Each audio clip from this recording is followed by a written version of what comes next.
Hello বন্ধুরা, কেমন আছেন? আশা করি আপনারা ভালোই আছেন। আমার চ্যানেলে আপনাদের অনেক স্বাগত।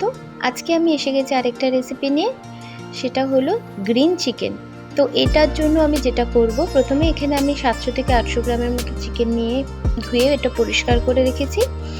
এবার এটা ম্যারিনেট করব। ম্যারিনেট করার জন্য আমি নিয়ে নিয়েছি ধনে পাতা, পুদিনা পাতা, আদা, রসুন আর কাঁচা লঙ্কা। এটাকে আমি ভালো করে বেটে নেব। এরপর আমি এখানে দেব টক দই আর একটু গোলমরিচের গুঁড়ো দিয়ে আমি ভালো করে চিকেনটাকে মেখে 1 ঘন্টার মতন রেস্টে রেখে দেবো। এরপর আমি কড়াইতে সাদা তেল আর তার মধ্যে অল্প একটু বাটার দিয়ে তেজপাতা ফোড়ন দেব। এখানে আপনারা রান্নাটা পুরো বাটার বা পুরো তেলে করতে পারেন, কোনো অসুবিধা নেই। এরপর আমি যেটা করব, তেলের মধ্যে আমি প্রায় 1 বাটির মতন পেঁয়াজ বাটা দিয়ে দেবো। পেঁয়াজটা দিয়ে আমি পেঁয়াজটা ভালো করে একটুখানি ভেজে নেব। পেঁয়াজটা হালকা ভাজা হলে এর মধ্যে আমি প্রায় 1 চামচের মতন ধনের গুঁড়ো দিয়ে দেবো। ধনের গুঁড়োটা দিয়ে একটু নাড়াচাড়া করে নিলে এরপর আমি এটা আগের থেকেই আমি একটু বাদাম ভিজিয়ে রেখেছিলাম, কাঠবাদাম আর একটু কাজু বাদাম, তো সেটাকে আমি ভালো করে পেস্ট করে এটার মধ্যে অ্যাড করে দেবো। এরপর আমি মশলাটা আরেকবার ভালো করে কষিয়ে নেব।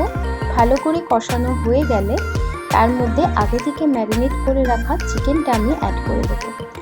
দিয়ে আমি এটা মিডিয়াম ফ্লেমে ভালো করে একটু 10 মিনিটের মতন কষিয়ে নেব।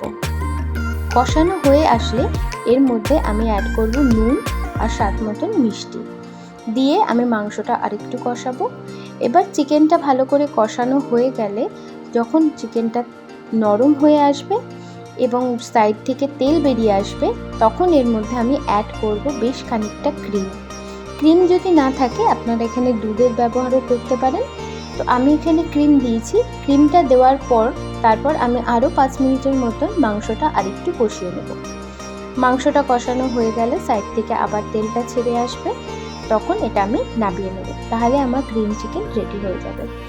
আমার ভিডিও যদি আপনাদের ভালো লেগে থাকে অতি অবশ্যই লাইক, শেয়ার, কমেন্ট করতে ভুলবেন না। নমস্কার বন্ধুরা।